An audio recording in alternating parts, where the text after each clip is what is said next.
Hi അസ്സലാമലൈക്കും, welcome back to my channel. ഇന്ന് ഞാൻ വന്നിരിക്കുന്നത് പത്തിരിയുടെ റെസിപ്പിയും മലബാർ സ്റ്റൈലിലുള്ള ബീഫ് സ്റ്റ്യൂവും ആയിട്ടാണ്. അപ്പോൾ വീഡിയോയിലോട്ട് പോകുന്നതിന് മുമ്പായി എൻ്റെ ചാനൽ ഇഷ്ടപ്പെടുകയാണെങ്കിൽ പ്ലീസ് ഒന്ന് സബ്സ്ക്രൈബ് ചെയ്ത് സപ്പോർട്ട് ചെയ്തേക്കണേ. കൂടെ തന്നെ തൊട്ടടുത്ത് കാണുന്ന ബെല്ലൈക്കൺ കൂടി പ്രസ് ചെയ്യണം. ഞാനിവിടെ 500 ഗ്രാം അളവിലുള്ള ബീഫ് കഴുകി വൃത്തിയാക്കി എടുത്തിട്ടുണ്ട്. ഇത് നമുക്ക് പ്രഷർ കുക്കറിലേക്ക് ചേർത്ത് കൊടുക്കാം.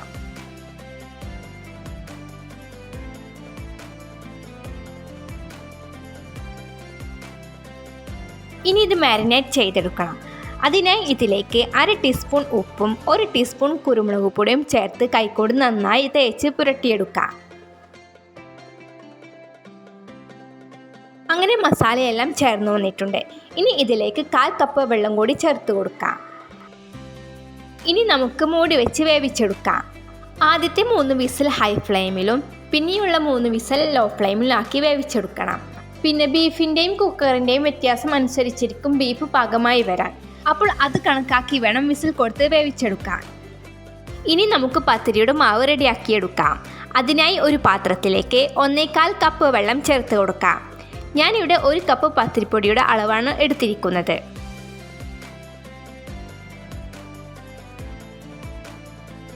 ഇനി ഇതിലേക്ക് പാകത്തിന് വെളിച്ചെണ്ണയും ഉപ്പും ചേർത്ത് കൊടുക്കാം.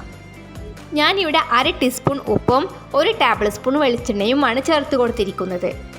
പിന്നെ ഓരോ അരിപ്പൊടിയുടെ വറവിന് അനുസരിച്ച് വെള്ളത്തിന് മാറ്റം ഉണ്ടാവുകയും ചെയ്യും.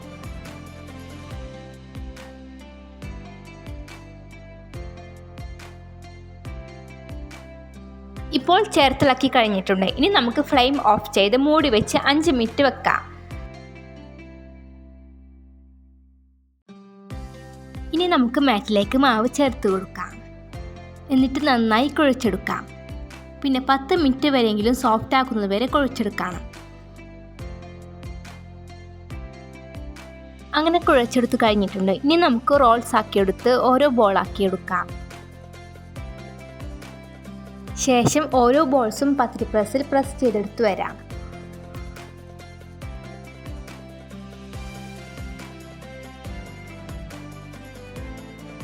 അങ്ങനെ മാവെല്ലാം പ്രസ് ചെയ്തെടുത്തിട്ടുണ്ട്. ഇനി നമുക്ക് ചുട്ടെടുക്കാം. അതിനുവേണ്ടി തവ ചൂടാക്കാൻ വെച്ചിട്ടുണ്ട്. തവ ചൂടായി വരുമ്പോൾ പത്തിരി ഓരോന്ന് ചേർത്ത് കൊടുത്ത് ചുട്ടെടുക്കാം.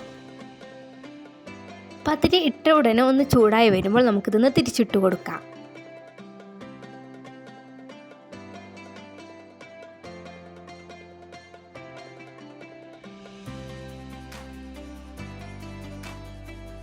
ഇപ്പോൾ ചെറിയ ബബിൾസ് വന്ന് തുടങ്ങിയിട്ടുണ്ട്. ഇനി നമുക്ക് മറിച്ചിട്ട് കൊടുക്കാം.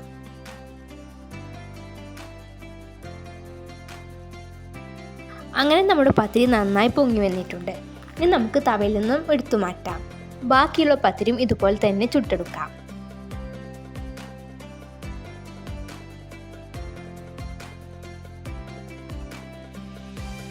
ഇനി നമുക്ക് ബീഫ് സ്റ്റ്യൂ റെഡിയാക്കിയെടുക്കാം.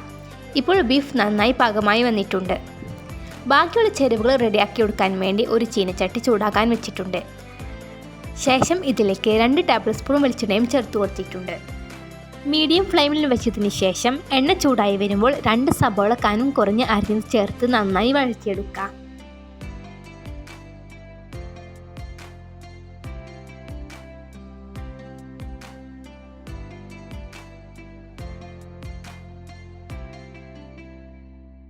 ഇപ്പോൾ സബോള നന്നായി വഴന്നു വന്നിട്ടുണ്ട്. ഇനി ഇതിലേക്ക് ചതച്ചെടുത്ത് 2 പച്ചമുളക്, 1 ടേബിൾ സ്പൂൺ ഇഞ്ചി വെളുത്തുള്ളി, 1 തണ്ട് കറിവേപ്പില എന്നിവ ചേർത്ത് പച്ചമണം മാറുന്നത് വരെ ഇളക്കി കൊടുക്കാം.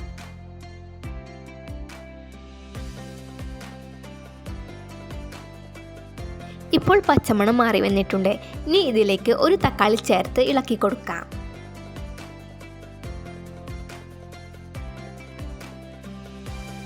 ഇപ്പോൾ 1/2 ടീസ്പൂൺ ഉപ്പും ചേർക്കുന്നുണ്ട്. വീണ്ടും നമുക്ക് ഇളക്കി കൊടുക്കാം. ഇപ്പോൾ തക്കാളി നന്നായി വഴന്നു വന്നിട്ടുണ്ട്. ഇനി ഇതിലേക്ക് നേരത്തെ പാകം ചെയ്തെടുത്ത ബീഫ് മുഴുവനായും ചേർത്തിളക്കി കൊടുക്കാം.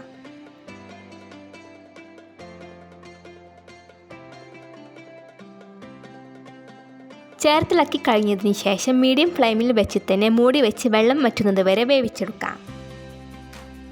ഇപ്പോൾ 10 മിനിറ്റ് കഴിഞ്ഞിട്ടുണ്ട്. ഇനി നമുക്ക് മൂടി തുറന്ന് നോക്കാം. ഇപ്പോൾ വെള്ളം വറ്റി വന്നിട്ടുണ്ട്, അതുപോലെ തന്നെ എണ്ണ തെളിഞ്ഞും വന്നിട്ടുണ്ട്.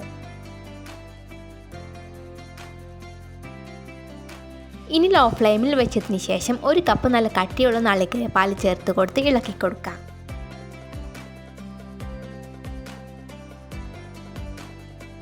പിന്നെ ഇതിലേക്ക് 1/2 ടീസ്പൂൺ ഗരം മസാലയും 1 ടീസ്പൂൺ കുരുമുളക് പൊടിയും ചേർക്കുന്നുണ്ട്. എന്നിട്ട് വീണ്ടും നന്നായി ഇളക്കി കൊടുക്കാം.